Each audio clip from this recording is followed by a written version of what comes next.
நீதிமான் என்று சொல்றது அது ஒரு விசுவாசம். தேவன் யார் என்று விசுவாசித்தபடியினால்தான் நாம் நீதிமான்களாக ஆக்கப்பட்டோம். வசனம் தேவனை குறித்து நமக்கு ஒரு வெளிச்சத்தை கொடுத்தபடியினால் அந்த வெளிச்சம் நம்முடைய மனப்பான்மையில் நம்முடைய இருதயத்தில் வேலை செய்து நான் நீதிமான் என்கிறதான ஒரு அசைக்க முடியாத நம்பிக்கை அது நமக்குள்ளே உருவாக்கி வைத்திருக்கிறது. அந்த உண்மையில் நாம் வாழும்போது அந்த உண்மை நம்மை பெருகும்படியாக செய்கிறது.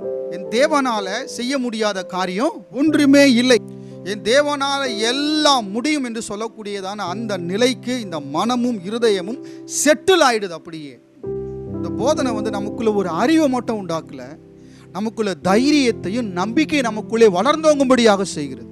தேவனை பற்றினதான ஒரு உயர்ந்த எண்ணத்தை இந்த வசனங்கள் நமக்குள்ளே உருவாக்குகிறது. எனவே தான் போதனைகளை கேட்கிறோம், விசில் அடிக்கிறது கிடையாது. இந்த செய்திகள் எல்லாமே ஏதோ நமக்குள்ள ஒரு எமோஷனை உருவாக்குறதுக்கு அல்ல, நமக்குள்ள தைரியத்தை உருவாக்கும்படியாக